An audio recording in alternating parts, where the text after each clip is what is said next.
আসসালামু আলাইকুম প্রিয় কৃষক ভাই বন্ধুরা, আশা করি ভালো আছেন। আমিও ভালো আছি। আজকে কি বিষয় নিয়ে আলোচনা করব, অবশ্যই ভিডিওর থাম্বনেল টাইটেল দেখে বুঝতে পেরেছেন যে কি বিষয় নিয়ে আলোচনা হবে। আজকের বিষয় বিটরুট চাষ। এটা হচ্ছে গিয়ে আপনার খুব লাভজনক ও সহজ চাষ। আমি ভিডিওর টাইটেলে লিখছি, এটা কিন্তু বাস্তবে ও বাস্তব প্রমাণ। আমি কি জন্য এই অল্প শতক মাটি, এখানে 4-5 শতক মাটি হবে, এই মাটিতে আমি বিটরুট চাষ করছিলাম। চাষ করলে এবারে মোটামুটি বেচা কেনা শেষ। কিন্তু প্রথম এর আগে একটা ভিডিও দিছিলাম। আর আজকে আমি এই বিটরুট চাষের সফলতার একটু কথা বলবো। এটা লাভজনক চাষ কি লসজনক চাষ, এটা কিন্তু অবশ্যই আমি বলছি যে বিটরুট চাষ লাভজনক ও সহজ চাষ। এটা কিন্তু অবশ্যই সহজ চাষ, কিন্তু একটা প্যারা আছে। এই প্যারাটা হচ্ছে কি মার্কেটিং। এটা কিন্তু মার্কেটে খায় না। এই বিটরুট গুলো আমরা বাজারে নিয়ে যাই, এই যে কাটিয়ে রাখছি, এই যে এখন কিন্তু শেষের দিকে, আমি সব বিদ্যুৎ তোলা শেষ। আপনার এটা বাজারে নিয়ে গেলি, ভাই এটা কি আনছেন, এটা খালি কি হয়, এটা কিভাবে খায়, মেলা ধরনের কিন্তু প্রশ্ন মুখোমুখি হতে হয়। আর সব দোকানদার কিন্তু এটা বেচে না।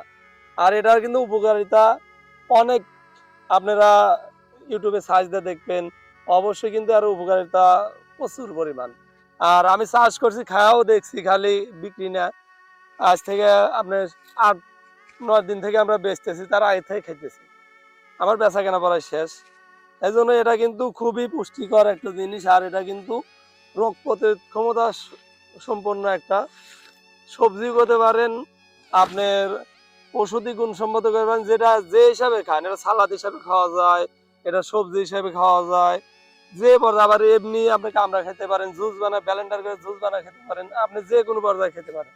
কিন্তু এটা আমরা চাষ করবো কি জন্য? নিজের পারিবারিক চাহিদা মেটাবো, বেচবো।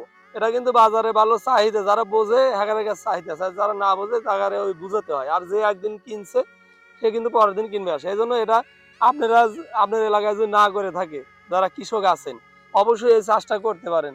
এই চাষটা করতে কিন্তু বেশি কিছু করতে হয় না।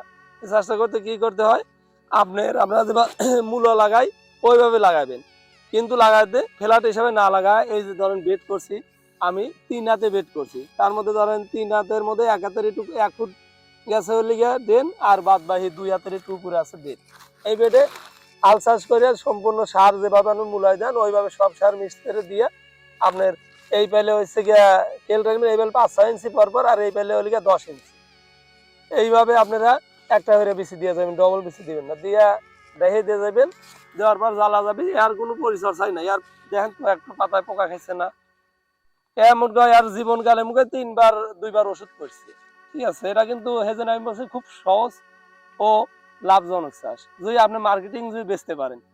এজন্য এটা অবশ্যই আপনারা অল্প আকারে, সীমিত আকারে করবেন, কেউ বেশি করবেন না। বেশি করে আবার বেচা মুশকিল। আমি এই 4 শতক জায়গা করছি, 4 শতকের বেশি হবি না, তাই কিন্তু আমার বেচা খুব কঠিন। এ বাজারের সাইডে ও বাজারের সাইডে নিজেরা হাতে বেচা, অমুক দোকানদার 10 কেজি এইভাবে বিক্রি হইলাম মোটামুটি। কিন্তু আমার এই ক্ষেত থেকে আমি 10,000 টাকার উপর বিক্রি করছি এই 4 শতক জায়গা থেকে। আবার আজও আছে, আবার খেতে যে কটা আছে এ কটা আর কয়েকদিন তুলবো না। আজকে একটু পানি দেবো। এই জন্য আর ভিতরে যে বেগুন গাছ গাছছি, এই যে দেখেন কত সুন্দর। ভিতরে কিন্তু আমি বেগুন গাছটা গেড়ে দিচ্ছিলাম আজকে 15 দিন আগে। দেখেন প্রথম রোজার দিন বেগুন গাছটা গাছে, আজকে 14 রোজা। বেগুন গাছটা কিন্তু সাইজ হয়ে গেছে। আর বাইরে যে একটু জায়গা ছিল ওটুকু মূল্য আছিল গাছছি। এই বিট্টুটো আমি 3-4 দিন তুলবো না, আজকে একটু পানি দিয়ে দেবো। এই বাগুন গাছের যে সার শুদ্ধ আছে, আটা দেবো, একটু ওষুধ বস দেবো। আর এর মধ্যে কিন্তু বিট্টুটটা বড় হয়ে যাবে।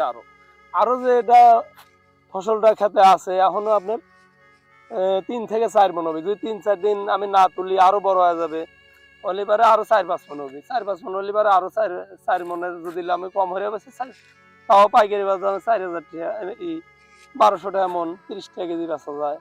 আর এটা কিন্তু যারা দোকানদাররা ওরা নিয়ে 1 কেজি 80 টাকা, 100 টাকা, আবার 70 টাকা, আর বেচার কোনো লিমিট নাই, যার কাছে যাওয়া বেচতে পারে। তাই এই জন্য মোটামুটি ভালোই পাচ্ছি।